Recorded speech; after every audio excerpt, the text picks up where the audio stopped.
സ്വർണ്ണാഭരണം മോഷ്ടിക്കുവാനായി കീഴ്വായ്പൂര് പുളിമല വീട്ടിൽ ലതാകുമാരിയെ തീ കൊളുത്തുകയും ആയുധം ഉപയോഗിച്ച് മുറിവേൽപ്പിക്കുകയും ചെയ്ത കേസിലെ പ്രതിയെ കീഴ്വായ്പൂര് പോലീസ് അറസ്റ്റ് ചെയ്തു. കീഴ്വായ്പൂര് പോലീസ് ക്വാർട്ടേഴ്സിലെ താമസക്കാരിയായ സുമയ്യയെയാണ് പോലീസ് അറസ്റ്റ് ചെയ്തത്. മല്ലപ്പള്ളി പഞ്ചായത്ത് 11-ാം വാർഡിലെ ആശാപ്രവർത്തക കീഴ്വായ്പൂര് പോലീസ് സ്റ്റേഷന് സമീപം താമസിക്കുന്ന പുളിമല വീട്ടിൽ ലതാകുമാരിയെ കെട്ടിയിട്ട് സ്വർണ്ണാഭരണങ്ങൾ കവർന്ന കേസിലെ പ്രതി പോലീസ് സ്റ്റേഷൻ ക്വാർട്ടേഴ്സിൽ താമസിക്കുന്ന സുമയ്യയെയാണ് കീഴ്വായ്പൂര് പോലീസ് അറസ്റ്റ് ചെയ്തത്. സംഭവം നടന്ന ദിവസം തന്നെ പോലീസ് സുമയ്യയെ കസ്റ്റഡിയിലെടുത്തിരുന്നു. ശനിയാഴ്ച ഉച്ചയ്ക്ക് സ്റ്റേഷനിൽ എത്തിച്ച ശേഷം സംഭവം നടന്ന ലതയുടെ വീട്ടിൽ സുമയ്യയെ എത്തിച്ചു. തുടർന്ന് സുമയ്യയുടെ വീട്ടിലും എത്തിച്ച് തെളിവെടുപ്പ് നടത്തി. സുമയ്യയുടെ വീട്ടിലെ ടോയ്ലറ്റിലെ ഫ്ലഷ് ടാങ്കിൽ നിന്നാണ് സ്വർണം പോലീസ് കണ്ടെത്തിയത്.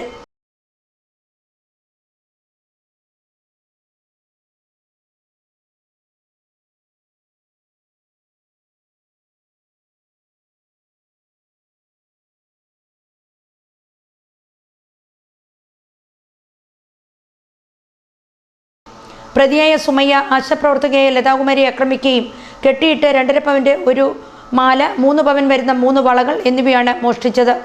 മോഷ്ടിച്ച ശേഷം വീടിന് തീയിടുകയും ലതയെ ആയുധം ഉപയോഗിച്ച് ആക്രമിക്കുകയും ചെയ്തു. ശനിയാഴ്ച ഉച്ചയ്ക്ക് 1:45 സ്റ്റേഷനിൽ സുമയ്യയെ എത്തിച്ചപ്പോൾ നൂറുകണക്കിന് ആശാപ്രവർത്തകരും നാട്ടുകാരും തടിച്ചുകൂടിയിരുന്നു. പൊള്ളലേറ്റ ആശാപ്രവർത്തക ലതയുടെ മൊഴിയുടെ അടിസ്ഥാനത്തിലാണ് അയൽവാസിയായ സുമയ്യയ്ക്കെതിരെ കീഴ്വായ്പൂർ പോലീസ് കേസെടുത്തത്. വ്യാഴാഴ്ച വൈകിട്ട് 5 മണിയോടെയാണ് ലതയുടെ വീടിന് സുമയ്യ തീയിട്ടത്. വീട്ടിൽ അതിക്രമിച്ച് കയറിയ സുമയ്യ കെട്ടിയിട്ട ശേഷം ഭീഷണിപ്പെടുത്തുകയും സ്വർണ്ണാഭരണം കവരുകയും വീടിന് തീയിടുകയും ചെയ്തെന്നാണ് ലതയുടെ മൊഴി. ലതയുടെ വീടും സുമയ്യ താമസിക്കുന്ന ക്വാർട്ടേഴ്സും പോലീസ് ആദ്യം തന്നെ സീൽ ചെയ്തിരുന്നു. വെള്ളിയാഴ്ച ഉച്ചയോടെ സ്ഥലത്തെത്തിയ ഫോറൻസിക് വിദഗ്ധരും പോലീസും സംഭവ സ്ഥലത്ത് പരിശോധന നടത്തിയിരുന്നു. പോലീസ് സ്റ്റേഷന് 30 മീറ്റർ മാത്രമാണ് ലതാകുമാരിയുടെ വീട് സ്ഥിതി ചെയ്യുന്നത്. സംഭവം നടന്ന് തീപിടിച്ച ലത സ്റ്റേഷന് പുറകിൽ എത്തി നിലവിളിച്ചപ്പോഴാണ് സംഭവം പുറലോകം അറിയുന്നത്. ഉടൻ തന്നെ പോലീസ് ലതാകുമാരിയെ മല്ലപ്പള്ളിയിലെ സ്വകാര്യ ആശുപത്രിയിലും തുടർന്ന് കോട്ടയം മെഡിക്കൽ കോളേജിലും എത്തിക്കുകയായിരുന്നു. പോലീസ് സ്റ്റേഷന് പിന്നിലാണ് സുമയ്യ താമസിക്കുന്ന പോലീസ് ക്വാർട്ടേഴ്സ് സ്ഥിതി ചെയ്യുന്നത്. കോയിപ്രം പോലീസ് സ്റ്റേഷനിലെ ഉദ്യോഗസ്ഥനാണ് സുമയ്യയുടെ ഭർത്താവ്.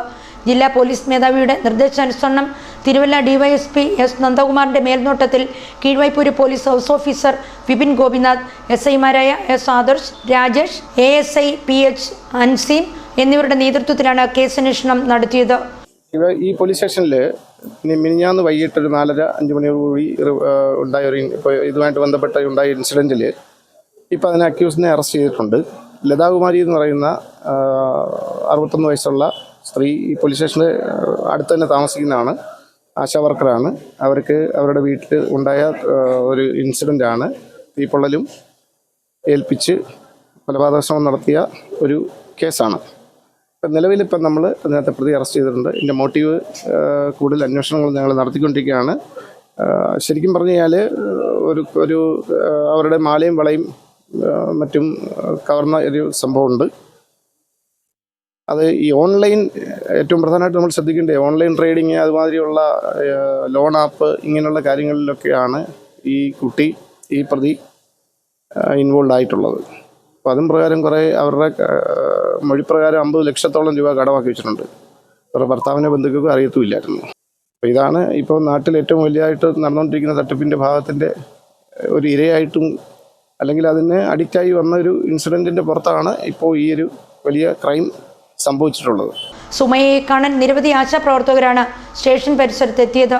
രാവിലെ മുതൽ തന്നെ സ്റ്റേഷൻ പരിസരത്ത് ആശാപ്രവർത്തകർ എത്തിത്തുടങ്ങിയിരുന്നു.